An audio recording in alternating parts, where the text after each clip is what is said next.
네, 오늘은 부활절이에요. 어, 그래서 만일 그리스도께서 다시 살아나란 일이 없으면이라는 제목으로 부활에 대해서 나누려고 그래요. 본문 말씀은 고린도전서 15장 17절에서 19절까지를 우리 한 목소리로 읽겠습니다. 고린도전서 15장 17절부터 19절이에요. 예, 읽으면 다 함께 읽으면 좋겠습니다. 그리스도께서 다시 살아나실 일이 없으면 너희의 믿음도 헛되고 너희가 여전히 죄 가운데 있을 것이요. 또한 그리스도 안에서 잠자는 자도 망하였으리니 만일 그리스도 안에서 우리가 바라는 것이 다만 이 세상의 삶뿐이면 모든 사람 가운데 우리가 더욱 불쌍한 자이리라. 아멘. 예, 예, 고린도전서에는 이 부활장이라 그래요. 부활에 대해서 부활 자체에 대해서만 사도 바울이 설명을 했어요. 저는 이게 성경에서 천지를 창조하신 하나님이 계시다는 거는 그냥 믿어졌어요. 어떻게 교회를 다니게 됐는데, 천지를 지으신 하나님은 믿어졌어요. 근데 이게 밤하늘의 별을 보면은 이 온 세상을 지으신 하나님이 계시다는 것, 그리고 그분이 온 밤하늘에 저 우주를 지으신 분, 근데 그분이 나를 지으셨다는 것, 이것이 믿어지더라고요. 근데 그 하나님의 아들이 이 땅에 와서 십자가에 3일 만에 죽었다는 것, 그래서 3일 만에 부활했다는 것, 이거는 내가 이걸 믿을 근거가 어떻게 있을 수 있는지, 2000년 전에 일어난 일인데 내가 이거 어떻게 믿을 수 있지? 그랬던 기억이 나요. 저는 성경이 믿어지지 않기 때문에 참 많이 봤어요. 이게 진짜일까? 어떻게 더 이걸 알기를 원했어요. 왜냐하면 성경은 2000년 동안 증거판이 없어요. 네. 성경이 기록된 것은 하나님의 감동으로 지어졌다는 거예요. 근데 그런 그 말씀을 보면서 전 오랫동안 성경이 하나님의 감동으로 쓰여진 것이라는 것은 너무 믿어지게 됐어요. 근데 만약에 부활이 있다면 이 말씀이 제가 이 의심이 되고 믿어지지 않을 때 이 사도 바울의 이 논조가 마음이 열렸어요. 왜냐하면 사도 바울이 이렇게 말하잖아요. 오늘 읽은 말씀이에요. 사도 바울이 만약에 부활이 아니라면 그리스도 안에서 잠자는 자, 죽게 된 사람은 망할 것이라는 거죠. 만약 그리스도 안에서 우리가 바라는 것이 이 세상의 삶뿐이면 모든 사람 가운데 우리가 더욱 불쌍한 자이리라. 저 이 말씀이 사도 바울의 고백이요. 이게 맞네.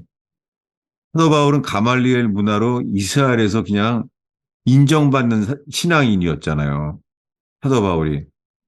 근데 그가 예수님을 만나는 바람에 사실은 사도 바울은 예수를 믿게 돼서 일어난 일은요.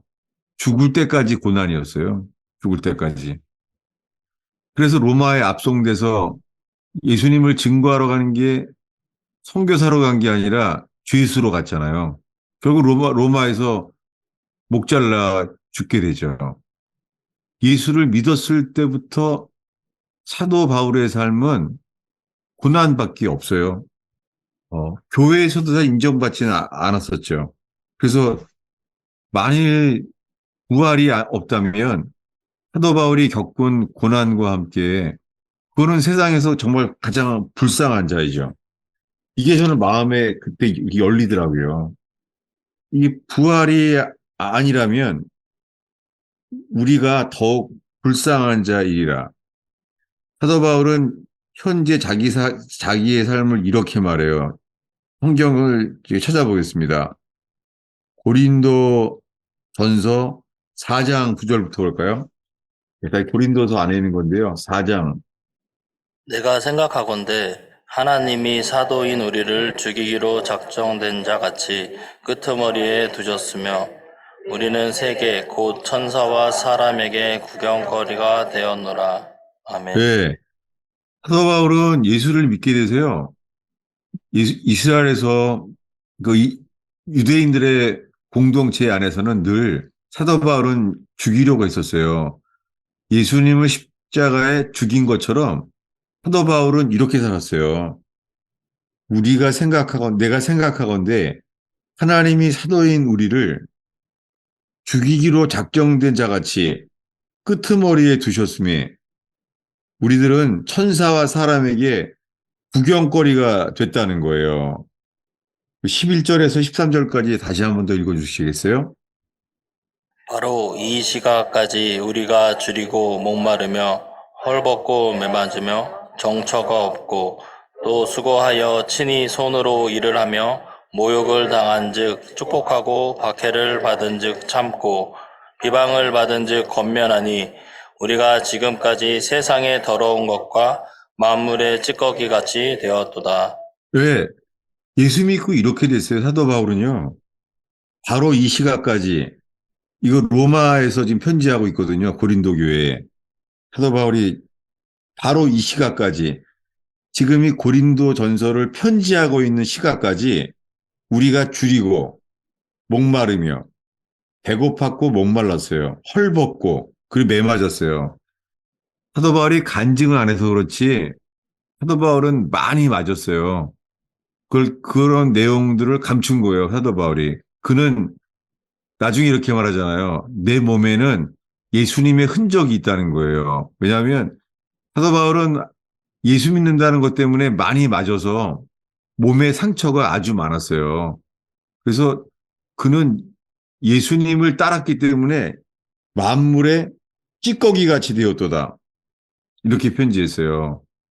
여러분, 사도 바울은 부활하신 예수님을 만났잖아요. 부활하신 예수님을 만났기 때문에 그의 삶은 천사와 사람들에게 구경거리였었고 만물의 찌꺼기 같이 되었어요. 게다가 그는 주님을 따르는데요. 그가 겪는 삶은요. 이제 이 땅에서 그만 살아난가 보다. 그런 어려움이 있었어요. 저 자신도 제가 이 새벽 기도에 가장 많이 자주 본 말씀이 있어요. 새벽 기도를 하시는 분들은 이거를 아는데요. 제 인생에 저의 뱅크 체크 같은 거 있어요. 저한테 뱅크 체크에 이게. 어려울 때마다 이 고린도서 1장 8, 9절을 보면은요. 저한테 뱅크 체크예요. 다시 일어나는 거예요. 찾아볼까요? 고린도후서 1장 8절부터 9절입니다. 형제들아, 우리가 아시아에서 당한 환난을 너희가 모르기를 원하지 아니하노니 힘에 겹도록 심한 고난을 당하여 살 소망까지 끊어지고 우리는 우리 자신이 사형 선고를 받은 줄 알았으니 이는 우리로 자기를 의지하지 말고 오직 죽은 자를 살리시는 하나님만 의지하게 하심이라. 아멘. 예, 고린도 교회 두 번째 편지하기를 사도 바울이요. 우리가 아시아에서 당한 환난을 반드시 기억하길 바란다는 거예요. 이 이중 부정은 강조하는데요. 내가 겪은 일을 잊지 말라는 거예요. 왜요? 예수님을 믿기 때문에 하나님이 이런 거를 허락했다는 거예요. 힘에 겹도록 심한 고난을 당하여 살 소망까지 끊어졌다는 거예요. 이런 거죠. 아, 이제 하나님이 나보러 이제 그만 살라고 하시는구나. 이렇게 어려움이 많았어요. 살 소망이 끊어졌어요. 그래서 9절에 우리는 사도 바울과 함께 동역하는 우리는 이 교회죠. 우리는 우리 자신이 사형 선고를 받은 줄 알았대요. 자기 자신은 사람들에게 구경거리였었고 만물의 찌꺼기처럼 여겨졌다는 거예요. 그리고 사형 선고를 받은 줄 알았대요. 아, 이제 내 인생 끝이라는구나. 여러분 사도 바울은요. 사형 선고를 받은 줄 알았으니 삶의 인생의 끝이다. 이런 날이 여러 번 왔어요. 성경에 어떤 어려움이 있는지는 내용은 안 말했어요. 도대체 얼마나 어려웠길래 이런 결론에 이르렀을까요? 근데 그 이유를 말했습니다. 중간에 사형 선고를 받은 줄 알았으니 이는 우리로 자기를 의지하지 말고 오직 죽은 자를 다시 살리시는 하나님만을 의지하게 하심이라. 제 삶의 절망의 이 벼랑 끝에 섰던 때가 저도 많이 주님이 세워주셨어요. 20대 때부터 그랬어요. 아, 내 인생 끝이구나. 안 됐다. 아, 시작부터 나는 실패다. 전 그랬어요. 아, 내 인생은 대학부터도 삶 자체가 실패다. 예수님을 믿지만 실패다. 아, 참 아쉽다. 시작부터 아쉬웠어요. 뭐냐면 제가 만족할 수 없는 삶이고 받아들일 수 없는 삶이었어요. 그런데 놀랍게요. 이 끝났다고 생각하는 속에서 제 속에서 주님을 바라는 마음이 내 속에 있는 거예요. 주님을 예배하는 마음이 있는 거예요. 사울 왕이 시기에서 다윗을 죽이려고 했잖아요. 국가의 공권력을 투입해서 저 한 명을 죽이려고 한 거예요. 이스라엘 군대를 다 뒤집어서 죽이려고 한 거예요. 그래서 그런 도망가는 게 광야로 가야 됐잖아요. 광야에 사람들 들어가는 자체가 죽음이거든요. 근데 다윗은 그래 살았잖아요. 왜요? 주님만 바라보게 했어요. 여러분, 주님은 정말 살아계세요. 여호와의 눈은 온 땅을 감찰하사 전심으로 자기를 향하는 자에게 능력을 베푸시나니. 여러분, 주님은 정말 살아계세요. 전 이런 상식적인 말씀을 늘 먼저 붙잡아요. 다윗이 이렇게 말해요. 눈을 지으시니가 보지 않겠으며 귀를 지으시니가 듣지 않겠느냐. 아, 너무 아멘이 돼요. 아, 눈을 지으신 분이 보겠죠. 아니, 귀를 지으신 분인데 듣지 않겠어요? 여러분, 지금 이 순간에 주님은 사람을 찾아요. 전심으로 주를 향하는 자를 주님은 함께 하세요. 그 주님이 약속해요. 간절히 찾는 자를 만나주리라 약속했습니다. 여러분, 주님을요, 간절히 찾으면은요, 이게 마음의 문제예요. 머리가 똑똑하다고 되는 게 아니에요. 마음의 문제예요. 주님은 아세요. 전심으로 찾는 자의 주님은 함께 하세요. 저도 길이 없는 그 끝에 섰을 때 주를 찾게 됐을 때마다 지금 이 말씀이 저의 고백이에요. 자기를 의지하지 말고 오직 죽은 자를 다시 살리시는 하나님만을 의지하게 하심이라. 여러분, 왜 부활절에요? 이것을 읽고 있는 것이 사도 바울의 삶을 지금 먼저 나눴어요. 사도 바울은 예수님만 안 믿었으면요, 성공 가로에 있었어요. 가말리엘 문화에, 가말리엘 문화면은요, 말하자면 이스라엘에서는요, 그 사내들인 공회, 예를 들면은 사내들인 공회가 뭐냐면요, 이 법관이에요, 법관. 이스라엘에서 그런 지도자예요. 근데 사도 바울은 가말리엘 문화예요. 근데 예수님을 알게 되는 바람에 그는 만물의 찢기였었고 그는 세상 끝에 끄트머리에 만물의 찌꺼기처럼 살았어요. 여러분, 그는 예수님 때문에 이 세상에 고난만 남은 거예요. 근데 그는 그것을 또 기꺼이 받아들였어요. 왜요? 그는 부활을 믿었기 때문이에요. 죽었다가 다시 산 것만이 아니라 죽은 다음의 삶 속에서도 주님은요, 누구나 받아들일 만한 의로운 판결이 죽은 다음에 남아있을 것을 그는 믿은 거예요. 그래서 12제자는 다 뭐예요? 다 죽었잖아요. 가룟 유다는 배신해서 자살했지만 나머지 11사도는요. 전원이 순교했어요. 그 모든 것이 부활을 믿기 때문이죠. 제가 이것을 왜 조심스럽게 지금 말하는 이유가 있어요. 왜냐하면 한국 교회는 아주 위험해요. 베드로는 부활하신 주님을 만나서 그는 회개해서 거듭났어요. 그래서 성령이 베드로에게 임했잖아요. 그랬을 때 성령이 임했을 때 그가 한 일은 무엇입니까? 예, 안진뱅이에 이렇게 말했죠. 은과 금은 내가 없지만 나사렛 예수의 이름으로 걸으라. 이렇게 말했잖아요. 베드로는 은과 금이 없었어요. 돈이 없었어요. 근데 나사렛 예수의 이름으로 걸으라 라고 말했어요. 저는 목사로서 말씀 앞에 저부터 서기를 바라요. 왜냐하면요, 한국 교회는 은과 금은 있어요. 근데 한국 교회는 지금 예수 이름의 능력을 잃어버렸어요. 예수의 이름을 불러도 주님은 나타나지 않으세요. 왜 그렇습니까? 부활을 믿는다면 우리가 세상 것을 붙들을 리가 없어요. 그래서 오늘 제가 부활절 때요, 이 사도 바울이 눈물을 흘리면서 한 편지를 오늘 나누려고 그래요. 어디냐면요, 빌립보서 3장 18절에서 21절이에요. 네, 찾아보겠습니다. 빌립보서는요, 사도 바울이 로마 감옥에서 쓰는 거예요. 그는 예수님 때문에 감옥에 갇혔어요. 감옥에서요, 쇠사슬에 매여 있었어요. 뭐 구치소의 인권이 아니죠. 그때는 불도 없어요. 칠흑같이 어두운 데서 있었어요. 도대체 뭘 먹는지, 거기는 짐승우리 같은 데였어요. 그때 감옥은요. 사도 바울은 하나예요. 예수님 때문에. 하나님의 아들 예수가 자기를 부르셨기 때문에, 그거 하나 때문에, 예수의 이름 때문에 그 고난도 그는 기뻐했잖아요. 근데 그가 이렇게 말했어요. 빌립보서 3장 18절부터요, 19절까지 읽겠습니다. 내가 여러 번 너희에게 말하였거니와 이제도 눈물을 흘리며 말하노니 여러 사람들이 그리스도의 십자가의 원수로 행하느니라.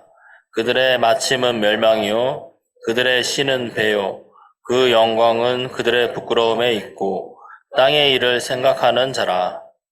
예. 여러분 지금 빌립보 교회에요, 사도 바울이 지금 로마 감옥에서요, 눈물을 흘려요. 내가 여러 번 너희에게 말하였거니와 이제도 눈물을 흘리며 말한다는 거예요. 왜 사도 바울이 눈물을 흘려야 됐을까요? 그것은 그는 예수님을 증거하기 위해서 이 고난 속에서만 평생을 살았는데요, 여러 사람들이 그리스도의 십자가에 온수로 행한다는 거예요. 여러분, 빌립보는요, 성경에 사도행전에 마케도니아의 가장 큰 성이에요. 뭐냐면 빌립보라는 도시는 있잖아요. 많은 사람들이 비즈니스로 모여온 곳이에요. 빌립보는요, 성공을 위하여서 모여진 홍콩과 같은 곳이었어요. 빌립보는요, 로마의 식민지였거든요. 근데 왜 그러냐면 홍콩 땅이 어때요? 중국 땅인데, 홍콩은요, 땅은 중국인데 모든 건물과 행정은 홍콩 같은 거예요. 딱 빌립보가 그런 곳이었어요. 사람들이 성공을 위해서 모여 있었어요. 근데 사도 바울이 지금 이 교회에, 자기는 감옥에 있는데요, 눈물을 흘리고 있어요. 빌립보에 있는 교회를 향하여. 어떻게 해요? 내가 여러 번 너희에게 말하였거니와 지금도 눈물을 흘리며 말한다는 거예요. 사도 바울이 눈물을 흘리면서 말하는 건 아주 드물죠. 그는 고난 속에서도 기뻐하는 사람이에요. 빌립보에서 고문당할 때 사도 바울은 기뻐했었어요. 근데요, 교회 때문에 눈물을 흘리고 있어요. 왜냐하면 여러 사람들이 그리스도의 십자가의 원수로 행하느니라. 여러분, 이거 예수 믿는 사람들이에요. 여러 사람들이요, 그리스도의 십자가의 원수로 행하느니라. 이거 다 예수 믿는다고 하는 사람들이에요. 여러분, 오늘날 한국 교회와 이 한국의 현대교회, 이 한국의 현대교회가 이랬어요. 100년 전엔 절대 아니었습니다. 100년 전까지만 해도 100년까지 갈 것도 없어요. 한국 교회 초기에요, 성경책을 들고 가지 못해서요, 신문지에 싸서 이렇게 감추고 나가는 사람들 많았었어요. 그리고 성경책은 옛날에 있잖아요. 저도 그냥 처음에 교회 다닐 때, 중학교 1학년 때부터 교회 갔는데요, 성경책은 또 다 빨간색으로 돼 있어요. 성경책이 안에는 까만색이고 또 바깥에는 시뻘건 색깔이에요. 그래서 눈에 띄어요, 성경책이. 그래서 저는요, 신문지에 싸가지고 왔어요. 신문지에 이렇게 그렇게 다녔어요. 근데 여러분, 지금 성경책 사러 가잖아요. 다 금박이에요. 성경책이 다 금박이 돼 있어요. 저는 이렇게 한국 교회가요. 사도 바울이 한국 교회 오면은 눈물을 흘리며 말할 것 같아요. 그리스도의 원수로 행하는 거예요. 그들은요, 사실은 부활의 능력만을 얻으려고 하죠. 부활의 삶을 살지 않아요. 한국 교회는 지금 세월호처럼 아주 위험해요. 여러분, 부활절인데 한국 교회의 죄를, 특별히 한국 교회의 목사들의 죄를 회개하고 비판하자는 게 아니에요. 한국 교회 목회자들을 위하여 눈물을 흘리며 기도하는 의로운 교회, 의로운 교회가 되기를 정말 권면하길 바랍니다. 권면합니다. 정말이에요. 부활을 말할 자격이 없어요. 지금의 한국의 현대 교회는요. 19절에 말합니다. 그들의 마침은 멸망이요. 이게 성공과 그 번영을 위해서 모였던 마케도니아의 가장 큰 성, 빌립보에서 하는 말이에요. 빌립보의 식민지예요. 그 땅은, 빌립보는 땅은 아시아 땅인데요. 가보면은요, 로마와 같이 생겼어, 로마와 같이. 뭐예요? 딱 중국의 홍콩과 똑같아요. 그들의 신은 배래요. 배. 자기를 채우려는 거예요. 그들의 영광은 부끄러움에 있고 땅의 일을 생각하는 자라. 여러분, 정말 두려운 거예요. 한국 교회는 정말 중세 교회처럼 썩고 있어요. 교회에 필요한 것은 변치 않는 소금인데요. 지금의 한국의 현대 교회는 소금이 아니라 설탕이에요. 달콤한 설교, 성경에 전혀 없습니다. 성경에 기록된 말씀은요, 우리에게요, 찔림이에요. 근데 오늘날의 설교는 감동이 먼저예요. 여러분, 그렇지 않습니다. 주의 말씀을 들을 때 우리에게 나오는 반응은 애통함이에요.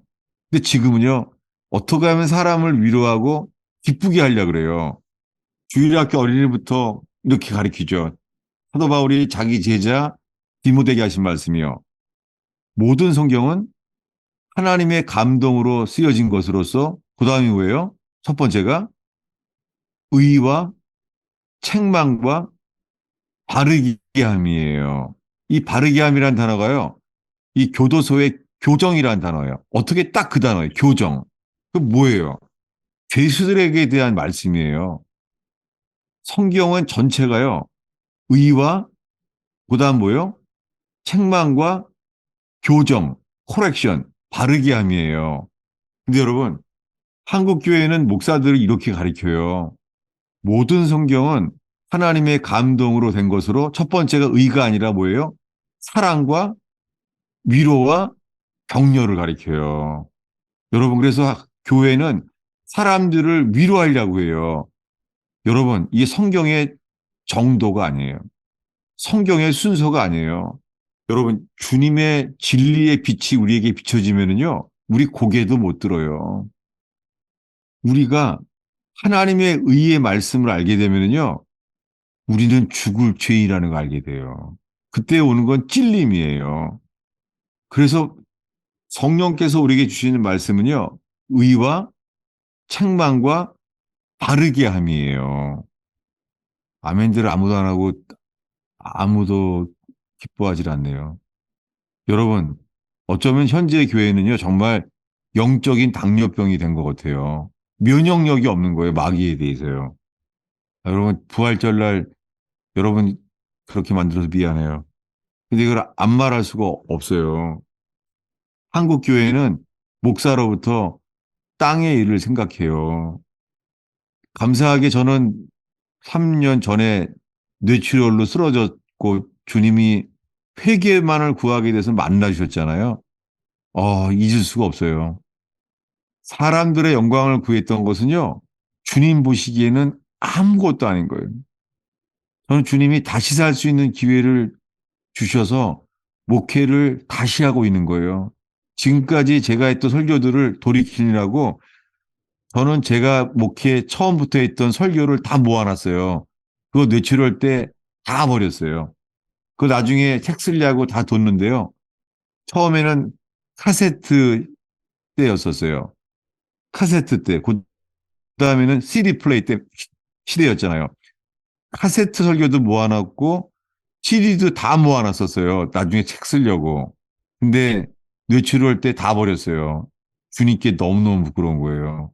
제가 한 설교는 사람들이 좋아할 만한 설교일지 모르지만 주님이 기뻐하시는 설교는 아니었었어요. 그걸 알게 된 게 너무너무 감사해요. 땅의 일을 생각하면 안 되고요. 그래서 이렇게 말해요. 20절과 21절을 읽겠습니다. 그러나 그러나, 우리의 네, 시민권은 하늘에 있는지라 거기로부터 구원하는 자 곧 주 예수 그리스도를 기다리노니 그는 만물을 자기에게 복종하게 하실 수 있는 자의 역사로 우리의 낮은 몸을 자기 영광의 몸의 형체와 같이 변하게 하시리라. 아멘. 예, 여기에 성경에 인생의 목표가 나와 있어요. 여러분, 인생의 목표는요, 성취가 아니라 변화예요. 여러분, 예수님의 길을 따르면요, 정말 우리가 변화돼요. 주님은 우리를 그렇게 어떻게 바뀌시냐면 세상에 적합한 사람으로 만드는 게 아니라 하나님의 나라에 적합한 사람으로 만드세요. 그러니까 사도 바울처럼 이 땅에서요, 만물의 찌꺼기, 어색한 사람이 되는 것이죠. 여러분, 천국에 익숙하고 이 땅에 어색한 사람들이 되길 바래요. 정말이에요, 여러분. 여러분, 지금 말하면 두려워요? 그렇게 될까봐 떨려요? 정말 아니에요. 여러분, 주님이 주시는 것만 따르면은요, 우리는요, 죽음이 다가와도 있잖아요. 썩지 않는 삶, 후회하지 않는 삶을 주세요. 이게 영생이에요. 근데 이 땅에서 사람들이 좋아하는 것을 얻으면은요, 그렇게 하면 그런 후회해요. 인생의 목표는요, 성공이 아니라 변화예요. 야곱은 험악한 인생을 살았죠. 제가 신년 1월 1일 때마다 이 설교를 늘 해요. 왜냐하면 야곱은 험악한 인생을 살았어요. 그가 살던 때는 자식이 죽었는 줄 알아서 슬픔 속에 살았었고 기근이 심해서 경제 대공황이죠. 그래서 애굽으로 가야 됐었어요. 그래서 그는 애굽의 비자 오피스에서 이렇게 말해요. 나는 험악한 인생을 살았노라. 이렇게 말해요. 근데요, 하나님이 그에게 주신 것은요, 환도뼈가 부서져요. 야곱의 인생은요, 에서는 늘 너무 셌었어요. 태어날 때부터 센 거예요. 이길 수가 없는 거예요, 에서를. 그를 피했더니요, 외삼촌 라반을 만났어요. 외삼촌 라반은요, 야곱보다 더 약은 거예요. 그러니까 그의 인생은 뒤에는 나보다 힘센 에서가 있고, 앞에는 나보다 약은 외삼촌 라반이 있는 거예요. 할 데가 없는 거예요. 힘센 사람 피하면 약은 사람 만나고 약은 사람 피하면 힘센 사람 만나는 거예요. 이게 야곱의 인생이에요. 샌드위치 인생이었죠. 근데 주님이 주신 건 뭐예요? 야곱의 환도뼈를 쳐요. 그래서 그때부터 다리를 절어요. 환도뼈를 맞았어요. 무슨 메시지입니까? 야곱아, 네 인생은 나는 너무 약해. 형 에서보다 내가 약해. 그게 문제인 줄 아느냐? 너는 힘이 더 약해져야 돼. 얼만큼이요? 자기를 의뢰하지 않고 죽은 자를 살리시는 주님만을 믿기를 원해하셨어요. 똑같아요. 사도 바울이 원했던 삶과 야곱이 구약에서 있었던 하나님을 했던 삶이 똑같아요. 야곱은 어떻게 됩니까? 신기한 게 있어요. 아브라함의 하나님, 이삭의 하나님, 야곱의 하나님이잖아요. 아브라함의 하나님은 처음 신앙의 시작이에요. 믿음이 있었어요. 그래서 아브라함은 그가 죽을 때쯤에 집도 생기고 그래요. 나그네처럼 살다가요. 근데 아브라함의 아들 이삭은요. 이삭은 어려움이 없어요. 이삭은 형이 이스마엘이 하면 아버지가 내쫓아줘요. 다 해줘요. 아버지가 다 해줘요. 이삭은. 그리고 유산이 100배나 거부가 돼요. 이삭은요. 이삭은 결혼도 잘해요. 이삭은 사람들이 정말 좋아할 만한 거죠. 근데 신기한 게 있어요. 아브라함은 아브라함이 되죠. 야곱은요. 야곱은 이스라엘로 바뀌어요. 새 이름을 얻어요. 야곱은 고통 속에서 연단받은 속에서 변화받은 사람이에요. 여러분, 인생의 목표는요, 성취가 아니라 변화예요. 여러분, 여기에 이 의형교회 혹시 젊은 사람들 붙어 있잖아요. 성공을 추구하지 마세요. 이것이 부활절날 빌립보 교회에게 주신 사도 바울의 메시지예요. 여러분, 성공을 있잖아요. 따라가지 마요. 성공을. 그리고 나를 변화시킬 곳을 정하세요. 회사건 학교건 간에 있잖아요. 나의 성공을 도울 곳으로 하지 마요. 정말로예요, 정말로. 이게 주님이 이끄시는 곳이에요. 여러분, 학교건 돈 버는 일이건 간에 있잖아요. 경력을 쌓건 재력을 쌓건 절대 아니에요. 죽음이 오면 알아요. 얼마나 후회할지 몰라요. 뭐냐면 주님을 만날 수 있는 곳, 주님을 변할 수 있는 곳으로 가세요. 야곱은요, 하나를 얻었어요. 새 이름. 야곱이 이스라엘로 바뀐 거예요. 근데 이삭은요, 이삭은 부자였었고, 그는 문제가 없었어요. 근데요, 이삭만이요, 죽을 때까지 이름이 이삭이에요. 이삭은 뭡니까? 이삭은 변화받는 것을 얻지 못했어요. 이삭은 죽기 전에 구한 게 뭐예요? 죽을 걸 다가왔는데 구한 게 뭐예요? 맛있는 음식을 구해요. 이게 변화받지 못한 사람이에요. 여러분, 부활절에 우리 인생의 목표는 성공이 아니라 변화예요. 어떻게 변화돼요? 주님이 어떨 때는 절망 가운데 우리를 집어넣으세요. 왜요? 절망 가운데 주님은 하나를 봐요. 자기를 믿지 마라. 자기를 의지하지 마라. 자기를 사랑하지 말라. 이렇게 말해요. 오직 죽은 자를 살리시는 주님만을 의지하게 하는 거예요. 그리고 오늘 21절에 이렇게 말하잖아요. 그분은 우리의 시민권은 하늘에 있다는 거예요. 여러분, 사도 바울은요, 태어날 때부터 로마 시민권자예요. 여러분, 로마 시민권자는 안 건드려요. 미국 시민권만 있어도 한국에서 못 건드리잖아요. 근데요, 로마 시민권자예요, 사도 바울은요. 근데요, 빌립보 감옥에서 있잖아요. 고문당해요. 사도 바울은 성공을 위해서 모여진 곳에서 있잖아요. 자기는 로마 시민권을 사용하지 않아요. 그래서 매맞아요. 다 매맞고 고문당하고 감옥에 들어간 다음에요.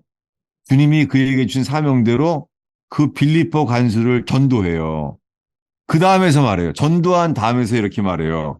나는 태어날 때부터 로마 시민권자라고 말하는 거예요. 이게 뭐예요? 이 빌립보 교회에 지금 쓰는 거예요. 뭐라고요? 나의 시민권은 어디 있다고요? 우리 시민권은 하늘에 있다는 거예요.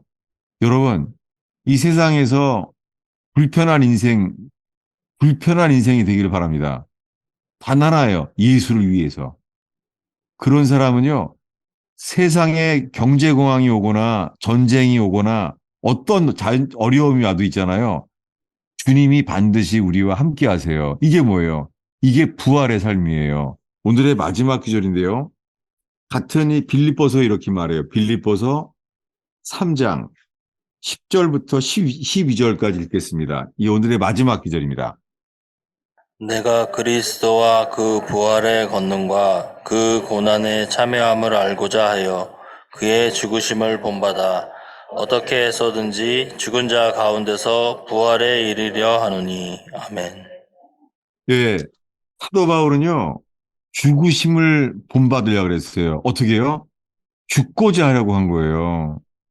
여러분, 정말이에요. 돈 버는 일도 있잖아요. 돈 더 벌 곳으로 가면 어떻게 될 것 같아요? 아, 이게 인생을 되돌릴 수도 없고, 성경의 진리는 분명해요. 정말 그래요. 주님은 그런데 반드시 함께 하세요. 여러분, 얻으려고 하는 곳으로 가면 안 돼요. 뭐냐면, 내가 뭘 채우려고, 나를 채우려는 인생을 사는 게 아니라 있잖아요. 다른 사람을 세우고 채우려고 하면은 거기 하나님 나라예요. 정말이에요. 하나님의 나라가 거기 정말 임해요. 여러분, 알 수 있어요. 뭐냐면 주님이 나를 위해서 부활하신 것을 믿는다면 있잖아요. 우리는 얻고자 하기보다는 포기할 거예요. 정말이에요, 여러분. 이게 부활을 믿는 사람이에요. 우리가 부활을 믿는다면요. 부활의 권능과 그다음에 뭐예요? 고난의 참여함을 알고자 하여 어찌하든지 죽은 자 가운데서 부활에 이르려 하노라. 이게 부활을 믿는 자의 삶이에요. 여러분, 제 생각에 한국의 현대교회, 이 2000년대의 한국의 현대교회는요, 100년 전에 선교사들이 조선 땅이 어딘지도 모를 때, 여러분, 토마스 선교사, 여러분, 토마스 선교사가 주님이 불렀을 때 있잖아요. 한국이 지도에 어디 있는지 사람들이 찾지 못했을 때였어요. 근데 토마스 선교사님은 하나님의 부르심을 따라서 중국까지 왔어요. 그래서 중국에 와서 이 압록강에 와가지고서는 그 대동강까지 왔었죠. 대동강까지 내려오면서요. 그 한국에 복음을 전하려고 토마스 선교사가 왔다가요. 다시 중국의 집으로 갔더니요. 아내가 죽었어요. 여러분, 복음이 이렇게 전해졌어요. 그리고 그는 순교했어요. 여러분, 한국 땅에, 조선 땅에 왔던 사람들은요, 성공을 버리고 온 분들이에요. 한국 교회에 예수님을 증거하기 위해서요. 100년 동안 지금은 아니에요. 지금은 정말 아니에요. 한국 교회는 부활을 구하는 교회가 아닌 거가 너무 많아요. 저는 그 학생 때 그 여름에 낙도들을 어떻게 섬기게 됐어요. 낙도는 목포에서 배를 타면은요, 조도라고 하는 그 육지에 있는 전기를 쓰는 조도로 가요. 조도까지 배를 타가면 조도에서는 이제 작은 낙도들로 가요. 외병도, 소마도, 지도에도 없는 조그만 섬들이 있어요. 근데 거기에요, 하나님이 저를 회개케 할 일이 생긴 거예요. 뭐냐면은, 거기에 이 목사처럼 생기지 않는 분이 교회가 갈 곳이 없는 거예요, 교회가. 근데 그분은 그런 낙도에서 결국에는 젊었을 때 가서 노년이 될 때까지 낙도에서 목회를 했습니다. 교인들 몇 명 없죠. 얼마나 섬들이 작은지 몰라요. 거기는 다 옛날에 조선의 유배지였습니다. 근데 그는 이런 시를 써놨어요. 뭐냐면 나는 목회 성공을 원했지만 주님이 나를 부르신 곳은 목회자가 없는 그런 낙도였다는 거예요. 애들이 좀 똑똑하게 되면은 육지로 나가버려요. 목포로 나가버려요. 근데 그 속에서 알게 된 것은 주님이 인도하시는 곳은 순종해야 될 곳이지 성취하는 곳이 아니라는 거예요. 그래서 저는 인생의 성공은 순종에 있는 거구나. 성취가 아니라. 그러면서 저는 아, 인생의 목표는 변화구나. 그분은 그런 낙도에서 변화받은 것이고, 저는 저희가 부름받는 이스라엘과 미국의 한인교회에 저는 부름받았어요. 왜냐하면 주님이 저를 변화시키려고 부르신 곳이었지, 제가 뭐를 성취하려고 부르신 게 아니에요. 저는 이제 60세가 훨씬 넘었으면서요. 제 인생을 제가 힘있게 살 수는 없죠. 근데 너무 감사한 것은요. 주님이 저를 환도뼈를 부수듯이 저를 바꾸시고 실패와 고통을 통해서 저를 변화시킨 게 너무너무 감사해요. 여러분, 천국의 문이, 천국에는 다 여러 가지 보석문인데요. 천국 문은 똑같은 한 가지 보석만 돼 있어요. 어느 보석인지 기억나요? 딱 하나예요. 뭐냐면 진주예요. 왜 그렇죠? 어, 진주는 천국 문의 12문인데 다 모든 문이 진주로만 돼 있어요. 왜 그렇습니까? 진주는요, 바다에 모래바람이 일어날 때요, 다른 조개들은 조개를 딱 닫는데요. 진주 조개는 아니에요. 진주 조개는 그 조개를 여는 거예요. 그럴 때 거기 모래알이 들어오면서 지금도 과학적으로 이렇게 다 규명이 되지 않은 고통스러운 물질이 나오는 거예요. 그것이 그 아픔 속에서요, 진주를 만들어요. 그래서 천국을 상징하는 천국을 들어가는 조건은 진주문으로 들어가야 돼요. 무엇입니까? 이것 자체가 빌립보 교회에게 하시는 말씀, 인생의 목표는 성공이 아니라 변화예요. 정말이에요. 여러분, 돈 많이 버는 거, 명예 많이 얻는 거 정말 아니에요. 명예가 아무리 많아도요, 그때는 맛있어 보이죠? 그렇지 않아요. 여러분, 한 유명 가수가 이렇게 말해주더라고요. 인기를 얻으면은요, 신기가 떨어진대요. 그거 참 엄청 은혜가 되더라고요. 여러분, 가수도 있잖아요. 사람들이 자기 좋아한다고 인기를 얻으면 신기가 떨어진대요. 그러다 결국은 다른 사람들에게 다 버림당한다는 거예요. 여러분, 하나님의 사람들은 가난하여 주님이 인정하시는 것. 이것이 우리에게 기쁨이고 이것만이 후회하지 않는 감사한 인생이 될 수 있습니다. 우리들은 이렇게 살아요. 11절, 12절을 다 같이 한 목소리를 읽겠습니다. 어떻게 해서든지 죽은 자 가운데서 부활에 이르려 하노니 내가 이미 얻었다함도 아니요 온전히 이루었다함도 아니라 오직 내가 그리스도 예수께 잡힌 바 된 그것을 잡으려고 달려가노라. 예, 변화받는 사람들은요, 앞에 계신 주님을 따라가요. 놀랍게 빌립보서에서는요, 잡힌 바 된 것을 잡으려고 달려간대요. 여러분, 의원교회에서 앞에 계신 주님을 따라가는, 달려가는 여러분 인생 되기를 이 부활절날 축원합니다. 기도하겠습니다.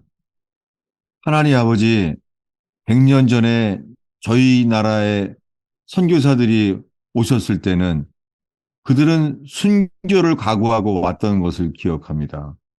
그들은 서양의 성공과 안정을 버리고 이 조선 땅에 복음을 전하러 이곳에 왔는데 주님 100년 동안 이제 한국 교회는 번영과 행복과 성취만을 구하고 있나이다.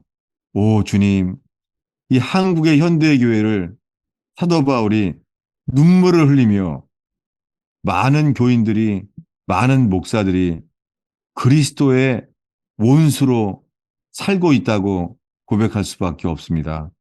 하나님, 우리가 죽고자 하는 삶, 예수님을 위해서 포기하는 삶을 살고자 할 때, 다른 사람을 살리기 위해서 내 것을 버리고자 할 때, 진정한 부활의 능력을 경험하게 하시고, 예수님의 고난에 참여하는 주님의 백성이 일어나는 의원교회 되게 해주세요. 주님, 나는 날마다 죽노라. 사도 바울이 고백한 것처럼 죽고자 하는 삶을 살 때에 사망 권세를 이기시는 부활의 능력을 경험하는 한 분 한 분 되게 해주세요. 예수님의 이름으로 기도하였습니다. 예, 마쳤습니다. 그 나눔에 대해서 있기를 바래요. 예, 오늘 보니까 부활절이라서 그 랭카스터에서 그 뮤지컬을 오늘 보게 됐나 봐요. 그 랭커스트라는 시골이 있어요. 거기가 다 아미시 마을이에요. 아미시 마을. 거기가 아미시 마을이 어디냐면 그 위트니스라는 영화에 나오는 그 까만 옷 입고 다니는 사람들이에요. 전기도 안 써요. 그게요. 근데 그런 시골에서 있잖아요. 놀랍게요. 크리스찬 뮤지컬을 만들었어요. 그 아미시 마을 때문에 있잖아요. 거기가 미국의 대도시처럼요. 파이브 스타 호텔들이 어마어마하게 많아요. 전 세계에서 그 크리스찬 뮤지컬을 보려고 전 세계에서 오거든요. 그런데 이번에 부활절을 통해서 이 부활절 3일 동안에 그걸 사진도 못 찍게 하거든요. 근데 이것을 예수님에 대한 뮤지컬을 오늘 부활절 선물로 그 랑카스터에서 열리게 됐나 봐요. 그래서 오늘 정말 예수님을 위하여 사는 삶이 일어나기를 바랍니다. 예. 누구든지 나눔이나 질문 나누시면 좋겠어요. 어떻게 괜찮아요? 이런 거 물어봐도 돼요. 그럼 당신은 어떻게 할 거야? 괜찮아요. 그렇게 저한테. 예. 저 스스로에게도 묻고 있는 거예요. 내가 정말 부활을 믿는다면 내가 누리게 되면 안 되잖아요. 예. 예, 목사님. 저번 주에 한국교회에 대해서 기도하라고 말씀하시고, 또, 네. 하여튼 이번 주에도 말씀하셨긴 한데, 저희가, 어쨌든 저도 마찬가지로 한국교회에서 나고 자라고, 물론 거짓 복음이었지만은, 그 안에서 자라고 지금까지 왔지 않습니까? 그래서, 예. 기도를 하는데, 사실, 주님께 그냥 불쌍히 여겨달라, 은혜를 베풀어 달라는 기도 말고는 다른 기도가 안 나오더라고요. 그래서, 그 기도의 방향이나 어떤 그런 거를 좀 잡아주셨으면, 아니면은 목사님께서 어떻게 기도하시는지 좀 알고 싶어서 질문을 좀 드립니다. 예, 제가 오늘 부활절날 설교한 대로 빌립보서요. 빌립보는 마케도니아의 첫 성을 홍콩 같은 데인데 수많은 사람이 성공과 성취를 위해서 모여지는데요. 지금 말한 대로 한국 교회는 너무나 많이 바뀌었어요. 한국 교회는 신약의 교회를 닮은 게 아니라 구약의 성전을 닮았어요. 여러분, 교회를 성전이라고 불러요. 이렇게 돼버린 거 100년 동안. 여러분, 한국 교회는 언제나 예배당이라고 불렀어요. 예배당. 근데 어느 날부터인가요? 대형 교회가 되면서요. 신기한 게 있어요. 교회가 조그말 때는 교회라 그래요. 예배당이라 그래요. 근데 교회가 건물이 좋아지잖아요. 그러면 성전이라 그래요. 구약화되고 있는 거예요. 이거 자체가 한국 교회의 타락이죠. 역류죠, 역류. 저는 저는 매일 저기 찾아요. 도시예요. 이 시골에요. 시골에서 목회자도 없고 교인도 없어요. 너무너무 안타까워요. 이거 다 한국 교회가 성취를 위해서 구했던 거예요. 정말 수많은 대형 교회 목사들 주님 앞에 못 설 거예요. 두려워서. 주님이 그런 거를 몇 번 보여주셨어요. 정말 두려워요. 지금 말하는 게 우리가 지난주에 말한 대로 교회를 비판하고자 하는 게 아니에요. 다르죠. 비판하는 게 아니라 비판은 판단만 하고 아무것도 안 하는 거죠. 관중석에 있는 것처럼. 아니죠. 우리는 우리가요. 한국 교회의 선조들의 그 살아온 삶을 우리가 본받고 다시 돌이켜야 되는 것이죠. 예, 지난주 2주에 걸쳐서 우리가 비판하지 않으려는 말씀을 나눴어요. 그 정말 비판이 아니라 하나님 우리 죄를 용서해 주세요. 그런 마음이에요. 우리도 그런 교회에서 우리가 이렇게 자랐으니까요. 저도.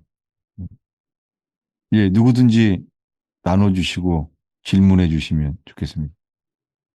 저는요, 저는 이제 토요일 날 밤에 이 시차 때문에 이 의원교회 설교를 하잖아요.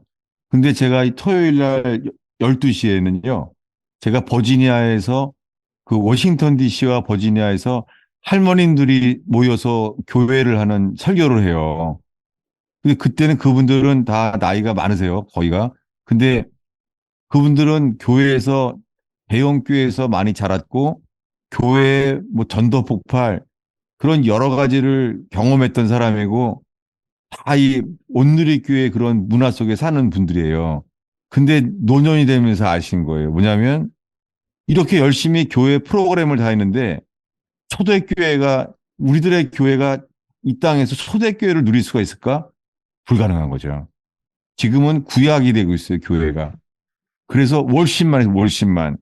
삶의 펠로우십이 없어요. 그게 교회가 아닌 거예요.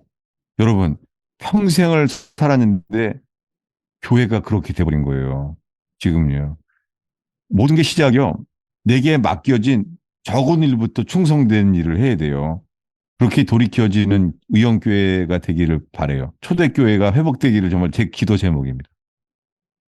그래서 부활절을 아주 심각하게 만들어 버렸네요. 목사님 안녕하세요. 예, 네, 50만 있고 펠로우십을 해야 된다는 말씀에 힘을 얻어서 나왔습니다. 예, 어제 저희 여자 집사님들이 그 교제 가운데 펠로우십 가운데 제가 네. 비춤을 받은 말이 있었습니다. 네, 근데 지금 하루가 지나고 저 안에 올라오는 생각들을 아직 그 집사님에게는 오픈하지 않았는데 이게 이제 지금 이 시간과 또 이후에 나눠질 나눔 시간을 통해서 교제가 이루어지기를 원하는 마음으로 고백하고 싶습니다. 그 예. 집사님이 저를 향해서 한 말은 아니었어요. 근데 저를 네. 보면 항상 제가 제 모습에서 그 거침이 없이 뭔가 싫으면 싫다, 좋으면 좋다라는 표현이 제가 좀 분명한가 봐요.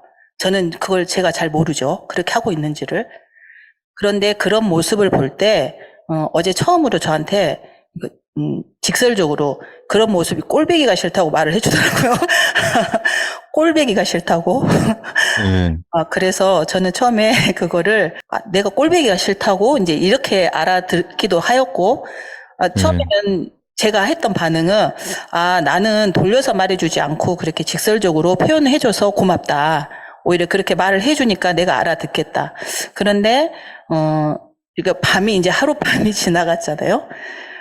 그런데 내 속에서 아주 강력한 거부 반응의 마음들이 막 올라오더라고요. 그러니까 나를 향한 마음은 아닌데 그 꼴보기 싫다는 말에 제가 좀 꽂혀 있다는 나를 좀 보게 됐습니다. 그러니까 지금 제가 머리로 이해하잖아요.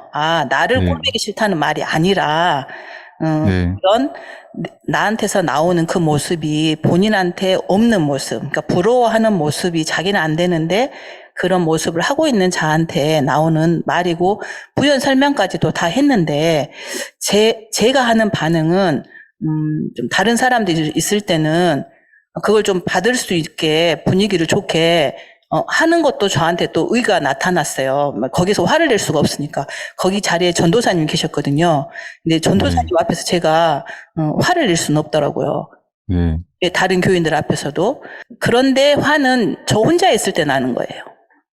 저 혼자 있을 때 곱씹을 때 화가 나고 이제 그 향하는 마음이 아니 나를 왜 꼴보기 싫다고 하지? 이제부터 시작을 해가지고 또 그 집사님과 저와의 관계에서 지금까지 교회 안에서 있었던 관계 가운데에서 다 설명할 수는 없지만 무던히 많은 관계 가운데서 일어난 일들이 아직 해결되지 않아서 올라오는 감정들이 엄청나더라고요, 저 안에. 그런데 이제 이것을 제가 사람하고 풀고 싶지가 않다는 마음 또한 있습니다. 그러니까 뭐라고 표현해야 될지 잘 모르겠지만 이걸 제가 주님 앞에 가지고 가고 싶지 사람 그 집사님과 제가 개인적으로 막 이걸 다 설명해가지고 너가 그때는 이랬고 나는 이랬고 이 마음을 나누고 싶은 마음이 안 생기고 없습니다. 예전에 저 같으면 그걸 다 따져 묻든지 아니면 이해를 하든지 이거를 그대로 방치하지 않고 넘어갈 성격인데 제가 지금 드는 제 생각은 이거를 그 사람하고 풀고 싶지 않고 제가 주님 앞에 기도하는 자리에서 토로하고 싶다. 마음을 말하고 싶다. 이런 마음인데 지금 이게 제가 주님 앞에 가지고 가는 것인지 또 그 사람 앞에 이렇게 풀어야 하는 것인지 제가 이 갈림길에서 목사님께 도움을 요청하는 겁니다. 예, 아주 지체들의 권면에서 부대켜지는 일들. 지금 말씀한 게요, 그게 디사이플십이에요. 예. 예수님이 하나님 믿는 사람들은 월십 예배하죠. 서로 교제할 때 이제 펠로우십이 일어나야 되는데 사실은 펠로우십이 가까워지면은요 나오는 게 예수님이 가장 많은 시간을 보낸 것. 펠로우십 말고 뭐예요? 디사이플십이에요. 제자도는요, 예수님은 제자들을 만들기 위해서 하신 것은 우리가 다른 사람을 만드는 게 아니라 우리가 깎여지는 거예요. 여러분, 우리를 만드시는 거예요. 저는 가방 들고 이스라엘에서 미국의 미 동부에 와서 있잖아요. 고아 청년 한 명 있는 교회에서 교회를 하게 됐는데 제가 이스라엘에서 연단 받은 만큼 주님이 쓰이게 해주셨어요. 그래서 6개월 만에 바로 이제 고아 청년 한 명부터 시작해서 이제 거의 100명이 다 됐죠. 100명이 됐을 때부터는 서로 이렇게 관계가 회복되는 그런 제자 훈련을 하게 되면서 그리고 이제는 막 더러운 귀신이 떠나가고 또 귀신들이 많이 나가게 되는 역사들이 일어났어요. 그러면 교회가 아주 뜨거운 교회가 됐죠. 그래서 교회의 철야가 미국 교회의 철야 기도가 쉽지 않습니다. 근데 우리는 항상 누군가가 철야하고 있었어요. 그만큼 잠이 안 오고 교회에 올 수밖에 없는 고통과 절망에 빠진 사람들이 복이었어요. 그래서 어려운 사람들이 그렇게 많이 왔었거든요. 근데 그러니까 금방 교인이 3년 넘어가면서 이제 교인이 600명이 생겼죠. 그러니 목회자들이 얼마나 부러워하겠어요. 제가 교인 600명이 되니까 건물도 이제 엄청 커졌죠. 근데 이상한 것은요, 회개하는 걸 본 적이 없는 거예요. 아니, 인간이 죄인인데 예수를 믿습니다라고 말하는데 회개하고 변화되지가 않는 거예요. 지금 말씀한 대로, 어, 교인들이요, 너무 친하면 불안해요. 왜냐하면 너무 친하면 반드시 상처를 주거나 받아요. 그래서 제가, 이 목회의 스킬은 이거구나. 안전거리 유지. 차 뒤에 쓰여 있거든요. 제가 이스라엘에서는 직선로가 별로 없거든요. 이스라엘 땅이. 그래서 이렇게 쓰여 있어요. 그 광고예요. 잊지 마라. 이스라엘은 이스라엘 독립전쟁으로 죽은 것보다 교통사고로 죽은 사람이 더 많다는 것을 이렇게 쓰여 있어요. 그래서 제가 타는 이스라엘 차도요, 뒤에 써 있어요. 아주 많이 있어요. Keep the distance. 거리를 유지하라. 교통사가 얼마나 많냐면 그렇게 많아요. 이스라엘에서요. 근데 안전거리 유지. 제가 배운 게 뭐냐면 목회는 안전거리 유지다. 이렇게 생각했어요. 이게 사람 중심의 목회였어요. 아니에요. 12제자들이 어떻겠어요? 그들이 서로 부닥칠 일이 얼마나 많았겠어요. 주님을 따르는 길은요. Deny yourself. 자기를 부인하지 않으면 불가능해요. 우리의 많은 경우는 자기를 부인하지 못하고 자기를 사랑해요. 그래서 600명이 될 때까지 사람들이 이제 제가 회개하지 않으면 구원받을 수 없다는 것을 제가 알기 시작했어요. 그래서 회개를 외치기 시작했죠. 그래서 600명의 교인들이 있잖아요. 제일 먼저는 이거였어요. 예수님보다 재물을 더 사랑하는 사람은 천국 절대 못 간다. 나가기 시작하더라고요. 그 다음에는요. 예수님보다 자기 자식, 형제, 자매, 부모를 나보다 더 사랑하는 자는 내게 합당치 않다는 말씀을 전했어요. 그랬더니 가정의 행복이 우선인 사람들이 나가기 시작했어요. 이렇게 4번에 걸쳐서 있잖아요. 나가기 시작했어요. 그러면서 이 회개의 복음을 외치기 시작하니까 나중에 알게 된 건 이거예요. 그게 우연하게도 부활절 연합예배가 있거든요. 1년에 한 번은 만나요, 목회자들이. 근데 부활절 연합예배를 준비하러 여러 목회자들이 만나는데요. 한 분이 이렇게 말씀하는 거예요. 여러분도 어떻게 생각하세요? 이렇게 말하는 거예요. 한 목사님이. 교인들이 제일 싫어하는 설교가 회개라는 거예요.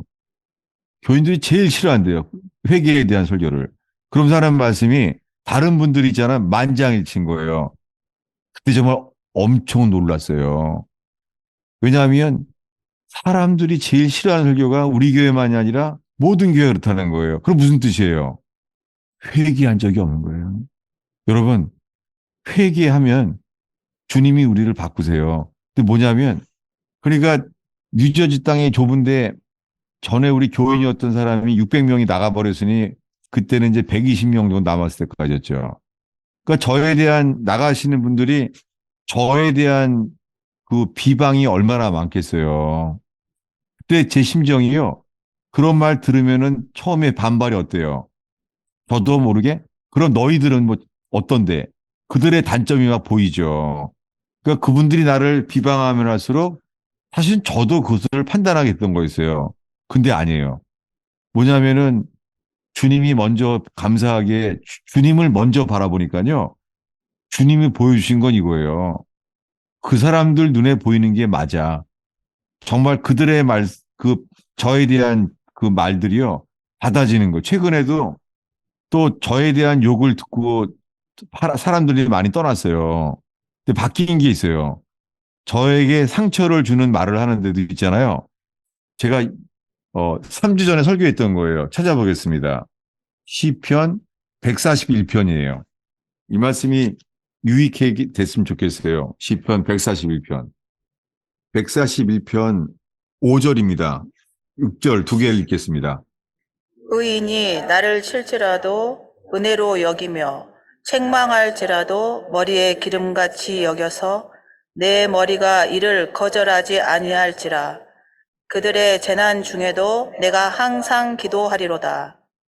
그들의 재판관들이 바위 곁에 내려 던져졌도다. 내 말이 닮으로 무리가 들으리죠. 예, 저에 대한 그 권면들을 들을 때 우리가 내 주관이 많기 때문에 못 받기 쉬워요. 근데요, 최근 들어서 들었거든요. 지난주에 설교했잖아요, 제가요. 세상에 오랜만에 나간 교인을 만났는데 저한테 그러는 거예요. 아, 목사님 때문이에요. 이렇게 말하는 거예요. 근데 그동안 제가 바뀐 게 받아지는 거예요. 맞습니다, 주님. 그 오랜만에 교회를 떠난 지체가 나한테 목사님 때문이에요. 라고 말을 하는데 전에 같았으면 정말 제가 지금 말씀하신 대로 저 잠 못 잤을 거예요. 가슴이 아파가지고요. 바뀌었어요. 뭐냐면 주님을 바라보니까 그 저한테 교인들 다 나가게 되고 그렇게 된 거 목사님 때문이에요. 라고 말을 하는데요. 받아지는 거예요. 그게 이 시편 141편이에요. 제가 이것은 영원히 못 잊어버리는 게 왜 그러냐면 저는 이 문화가 옛날에 멈춰 있잖아요. 옛날에 서울에 있잖아요. 신촌교통 버스가 142번 버스인데 모래내까지 가면 141번이에요. 제가 이 말씀을 그 신촌교통과 함께 외웠어요. 이거예요. 의인이 나를 칠지라도 이게 사울왕 얘기거든요. 사울왕이 자기를 쳐도 은혜로 여긴다는 거예요. 나를 책망해도요. 머리에 기름처럼 여겨서 내 머리가 이를 거절하지 아니할지라. 여러분 사람들이 우리들의 권면을 비방으로 말하고 책망할 수 있어요. 특히 화살로 쏘는 것처럼 칼로 베는 것처럼 말하면 많이 아프잖아요. 여러분 말로 칼로 마음도 베어져요. 쓰라리게. 근데요. 우리가 주님 앞에서 주님 내가 이런 말을 들었습니다. 라고 주 앞에 무릎을 꿇을 때 특별히 가까운 사람이 그렇게 하면 상처가 엄청 크죠. 제가 그런 고면을 못 들었을 때요. 제가 잠도 못 자고 그리고 물도 안 먹히더라고요. 물이 토해요. 그런 것 경험했어요. 얼만큼 이게 받아지지 않았으면요. 물이 안 먹히는 거예요, 물이. 금식이 아니라 먹으면 토해요. 너무 그런 말을 들으면서요. 놀랍게 덕분에 주님만을 바라게 됐어요. 그랬더니요. 여러분 정말 주님만 바라면 달라요. 주님이 우리한테요. 들어야 될 권면을 듣게 하시더라고요. 그래서 이 시편 141편의 5절에 그들의 재난 중에라도 내가 항상 기도하리로다. 나를 책망하는 사람을 위해서 오히려 그를 위해 기도하게 된다는 거예요. 여러분 이게 복음이에요. 이 나눔이 도움이 됐으면 좋겠습니다. 네. 저는 성경을 너무 많이 찾아서 제가 이게 지식으로 빠지고 이 가슴에 심겨지지 않을까봐 되게 조심스러워요. 여러분 그냥 오늘 많은 설교 중에서요. 그냥 가슴에 들어오길 바라요. 가슴에다가 그 부활. 사도 바울은 예수님 때문에 만물의 찌꺼기처럼 됐다니까요. 사도 바울은 사람들에게 천사와 사람들의 조롱거리가 되잖아요. 예수님 때문에. 그 성공할 수 있는 가말리엘 문화의 대법관이었던 사람인데 그게 대법원이에요. 그게 대법원장에 해당되는 거예요. 가말리엘 문화의 수제자였는데. 근데 그의 인생은 예수님 때문에 평생을 매맞고 고난받았잖아요. 그게 뭐예요? 십자가의 감격을 아는 사람이고 부활의 능력을 믿는 분인 거죠. 정말 우리 모두 그렇게 되면 좋겠어요. 목사님, 그 질문이 추가로 하나가 생각이 좀 나서, 네. 이제 아까 말씀 중에 주님께서 인도하실 때 사람을 이제 고통과 절망 중에 넣으신다라고 얘기를 하셨었잖아요. 근데 저 스스로도 그렇고, 다른 사람을 제가 보면서도 그렇고, 그 고통과 절망 가운데에서 판단하는 마음이 드는데, 그 고통과 절망 중에 넣으신다라고 그게 이제 변화를 시키시는 과정으로 받아들여지는데 그 네, 과정에 있을 때 저든 다른 사람이든 저 스스로에 대한 판단이든 다른 사람에 대한 판단이든 이게 주님의 생각이 아닌 것도 알겠고 그게 그냥 내 마음인 것도 알겠는데 이거를 좀 끊고 주님께 뭔가 올려드리고 아뢰어드린다라는 게 아직은 좀 잘 모르겠다는 생각이 계속 들어서 좀 뭐 네. 의 경험이나 그런 것들 나눠주실 수 있으실지. 그 주의 뜻이 제일 중요하죠. 사실 정말 제일 중요한 게요. 어, 주님의 뜻이면 하는 거고, 주의 뜻이면 하지 않으려는 태도. 이거 주님이 반드시 함께 하시죠. 어, 어, 주님이 대부분 먼저 하시려는 게요. 얻으라는 게 아니라 버리라는 거예요. 포기하라는 거예요. 주님은 우린 더 얻으려고 하죠. 이게 육신이 나오는 거잖아요. 주님은 항상 하나님의 사람들한테요. 먼저 이거예요. 포기하라. 내려놓으라는 거예요. 주의 뜻은 대부분 그래요. 그러면 그 다음에 주님이요. 부활의 역사로 주세요. 먼저 버리면. 새로운 걸 다시 주시죠. 아주 많이 경험했어요. 감사합니다. 네, 사도 바울이 날마다 죽노라를 오늘 그 부활절 설교를 했잖아요. 사도 바울은 날마다 죽노라예요. 뭐예요? 자기가 죽을 곳을 찾는 거예요. 이렇게 망할 것 같죠? 절대 안 그래요. 정말에 그럼 바보같이 살 것 같죠? 아니에요. 정말 아니에요. 다 포기할 것 같죠? 빼앗길 것 같죠? 안 그래요. 그 다음에 주님이요. 주님이 직접 우리에게 주세요. 그것은 내가 스스로 취하는 게 아니에요. 주님이 주시는 삶이 있어요. 그게 부활의 삶 같아요. 오히려 포기하니까는요. 제 삶에 사람들은 다 불가능하고 안 된다고 하는 데 있잖아요. 되는 일을 정말 많이 경험했어요. 제 인생에 버렸을 때 부활의 능력을 경험 많이 해요. 정말 그래요. 예. 제가 한국에 나가게 되면은 그런 걸 말해 드릴게요. 왜냐하면은 제가 아마 제가 의형교회를 처음 만났을 때 적어도 6개월 간격으로 제가 가기로 했잖아요. 근데 이제 벌써 2달 남았어요. 근데 하나님, 제가 마음엔 그렇게 생각했지만 주님의 뜻이 있으면은 사인을 주세요라고 기도해 왔었거든요. 근데 지지난주에 어떻게 제가 여기 알게 됐는지 제 설교를 요청을 받았어요. 한국에 나오면 설교를 해달라고. 그러면서 정말 사인이 왔구나. 그래서 이렇게 주의 뜻을 제가 확인하게 되면서 제가 원하는 것이 아니라 주님이 뜻을 여시면 돼요. 그렇게 됐어요. 2달 뒤에 올 것 같아요. 2군데 제가 저기 설교 요청을 이제 받았어요. 충청북도 괴산에 있는 한 작은 교회랑 서울에 있는 정릉에 있는 한 교회에 제가 설교하게 됐어요. 네. 이게 다 신기하게 2주 안에 다 일어난 일이에요, 이게. 주님은 살아계세요. 예수님과 함께 죽고자 하면 반드시 부활의 역사가 있어요. 네. 이렇게 기다리는 것은요, 이렇게 말할까 말까 힘들어 이렇게 못하는 분들이 있어서 기다리는 거예요. 네. 억지로 막 그 질문할 필요 없어요. 예, 오늘 부활절인데 정말 그 서로 나눔 속에서요, 서로 적용할 때 서로의 권면을 받아들이면 오늘 그게 아플 수도 있고요. 근데 정말 괜찮아요. 그걸 받아들이는 게 겸손이고요. 그러면 정말 변화돼요. 주님이 우리의 안목도 바꾸세요. 좋게. 제가 하나 더 얘기해 드릴게요. 어, 제가 저희 사람이랑 너무 기준이 너무 반대예요. 너무 반대예요. 그래서 이스라엘에서는 교회가 안 보이니까 참지도 못하고 많이 부닥쳤어요.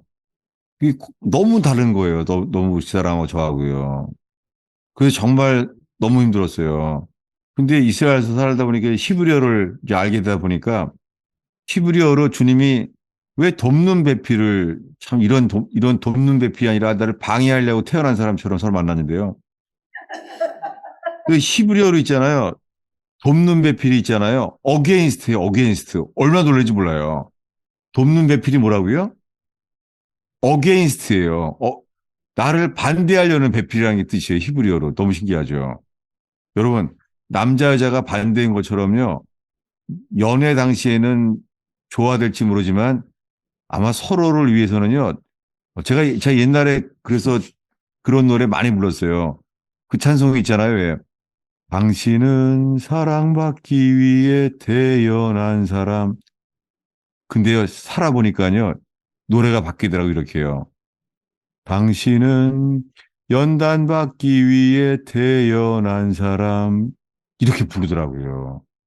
태초부터 시작된 우리들의 연단은 우리의 만남을 통해 악화가 되고, 이렇게 불렀어요. 네. 근데 신기한 건요, 결국에는 제가 먼저 포기하게 됐어요. 그래서 저희 사람이 못 살겠다고 그래서 이제 영국의 웨일즈로 6개월 동안을 가게 됐어요. 6개월 동안 있으면서 광야를 많이 봤죠. 근데 제가 이렇게 기도하게 됐어요.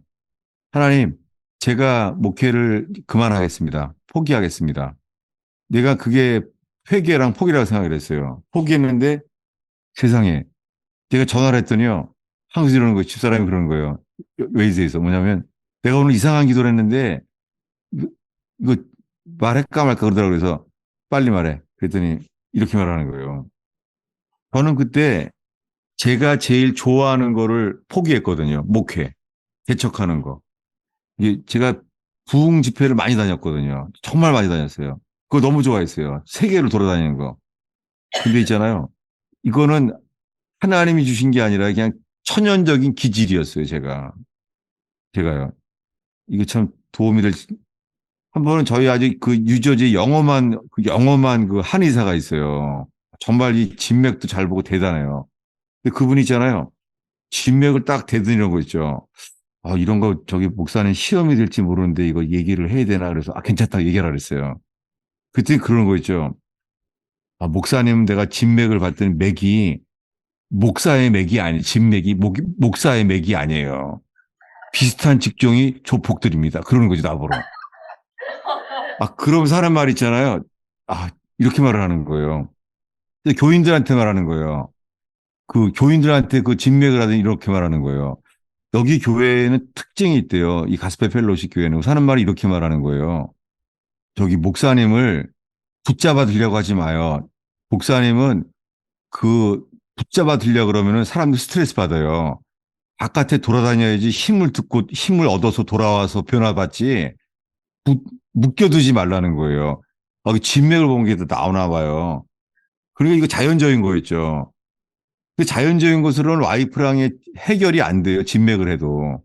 근데 어떻게 했냐면 결국엔 십자가 앞에 제가 포기했어요. 내가 내 기질이 맞는 거는 돌아다니면서 부흥회를 이거 맞는데 포기합니다. 왜냐하면 하나의 성품이 안 나오니까요. 그랬더니 또 신기한 거는요. 이걸 6개월을 씨름한 거는데 그날이요. 내가 포기하건 했더니 하나님이 우리 집사람의 기도를요. 방언처럼요. 입을 바꿔버린 거예요. 입을. 여러 번 경험했어요. 이렇게 나온 거예요. 우리 집사람한테서. 왜냐하면 하나님이 우리 남편을 어려운 교회를 돌아다니면서 그 교회들을 일으키는 목사가 되게 해주세요. 그렇게 기도가 돼버린 거예요. 그거 우리 사람이 제일 싫어하는 거거든요. 신기한 건요. 내가 제일 좋아하는 걸 포기하니까 우리 집사람은 제일 싫어하는 것을 붙잡게 하신 거예요. 이게 전 십자가의 비밀이라고 생각합니다. 예, 제가 기도하고 마치겠습니다. 예수님, 주의 말씀으로 인해서 주님만 드러나게 해주시고, 주님, 제가 살면서 경험한 간증들이, 주님, 이 목사인 제가 드러나지 않게 하시고, 주님, 서로 눈에 보이지 않는 주님만 찾으려는 것이 아니라, 눈에 보이는 지체들의 권면을 들을 수 있는 겸손한 교회 되게 해주세요. 그래서 교제 속에서 주님을 보게 되는 그러한 의형교회 되게 해주세요.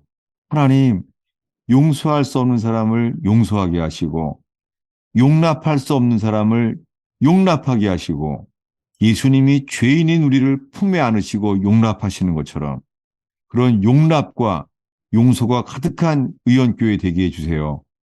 예수님의 이름으로 기도하였습니다.